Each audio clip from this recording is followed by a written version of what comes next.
Baroness Fox of Buckley. My Lords, I concede that I am new here, but could I perhaps issue a warning? Outside of this place and outside of the Westminster bubble, this row over Part 5 is seen as a last-ditch battle in the Brexit wars, yet another attempt at using legalese to delay the realisation of finally being free of the EU's jurisdiction. I beg to differ with my Honourable Lord Howard because a certain type of Remain supporter, having lost at the polls, seem keen to use this House to kill the bill. I have heard Honourable Lords here state this place must block, block, block again and again and again.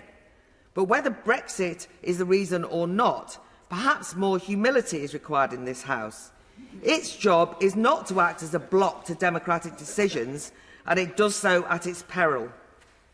Surely one important lesson from the referendum result: British voters rejected the unelected from interfering in their decision-making powers. After all, the demand for more sovereignty and democracy was the decisive driver behind the revolt of 17.4 million Leave voters. This bill should be seen as, in my opinion, a perfectly moral and good-faith attempt to temper a treaty that threatens the UK's geographic integrity as an internal market, and a democratic mechanism to ensure that political sovereignty is safeguarded. The controversial part of the bill is posed in the most dramatic terms as about the morality of abiding by international law. But at its heart, as in everything to do with Brexit, it's about who rules. It's about who has the power to make decisions in a sovereign country. Yet opponents here today seem to believe that national sovereignty and democracy can be legitimately constrained by simply repeating the mantra upholding international law. But that phrase should not be deployed as a counter to national law made by our elected parliament. This is not a technical or even a legalistic question. It is one of principle. The key question is what should take precedence in a democratic nation-state: international law or the will of the democratically elected government? And to those of us who believe in democracy, the answer is clear. Democratic will trumps international treaties every time. If we are to live in a democracy, national parliaments, which are elected by and accountable to their peoples, must have the power to make national law and to seek to amend or override any external rules that might compromise that. On the broader question, I note lots of fine speeches about the ideals of international law. It is talked about with reverence, as though it's a secular form of God's law, a power above and beyond the grasp of mere mortals such as the voters. In reality, it is often, to quote one commentator, cooked up by diplomats in secret smoke-free rooms and enforced by unaccountable judges. Regardless, international law should never be used to supersede the process of democratic national lawmaking. However, too often, it's turned into a supranational instrument to undermine national sovereignty, and we can't let this place endorse that approach. Don't get me wrong. Prime Minister Boris Johnson got himself into this pickle by endorsing the shoddy withdrawal agreement last year, and even enthusiastically selling it as oven-ready and signing it, warts and all. At that time and since, many on both sides of the argument have pointed out that it contains intolerable restraints on the exercise of sovereign decision-making.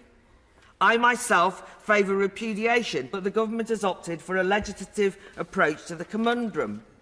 Because, importantly, and this is a key point, under pressure from Brexiteers, Boris Johnson eventually contested and won the December 2019 general election on a manifesto that effectively repudiated parts of the withdrawal agreement. He pledged the UK would not be tied to EU rules. The government are now trying to keep that promise to the electorate, and that's at least honourable.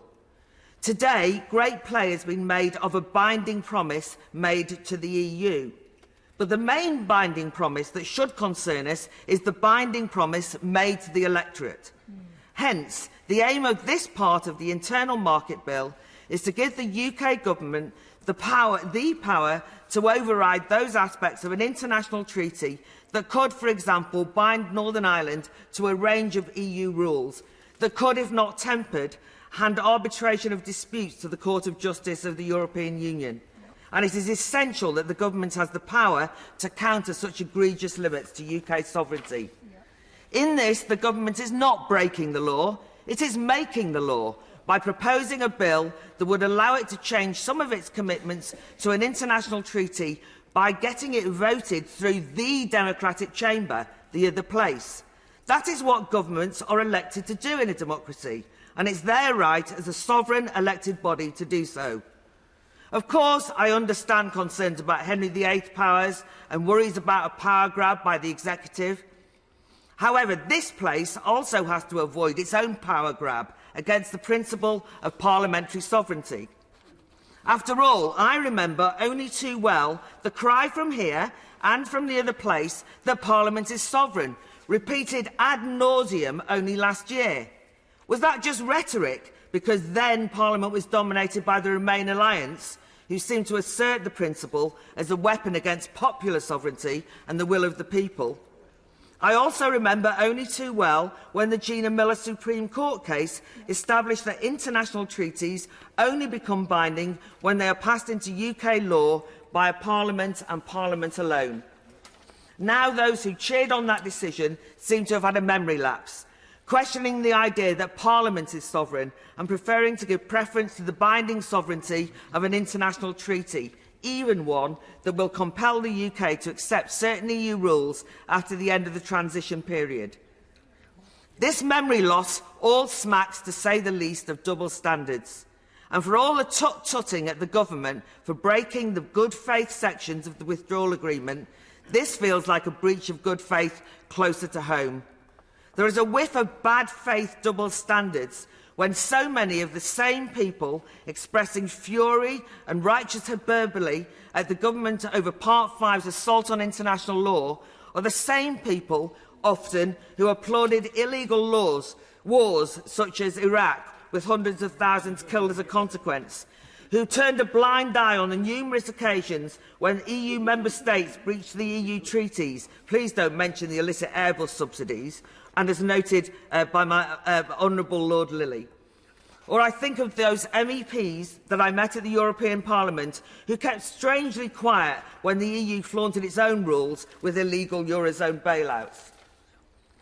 And beyond Brexit, talking of double standards, what are the electors to make of those in this House claiming they are simply driven by protecting the integrity of the law in all instances, yet have either enthusiastically lobbied for or remained silent as endless COVID regulations that have trashed civil liberties, flaunted legal norms and stretched the law to its limits have been passed by my lords time and again in recent months? Shame that all those ethical qualms didn't kick in then. My lords may be worried about the damage to the UK's reputation abroad.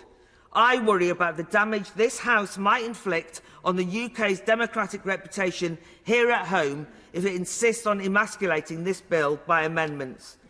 To conclude, a nation that must adhere to treaties that it cannot democratically change or reject is not a free nation. No national government anywhere should be bound in perpetuity by an international treaty. This runs entirely counter to the spirit and the principle of democracy. And so, as a Democrat, I will support the government in this bill. I now call Lord Garnier.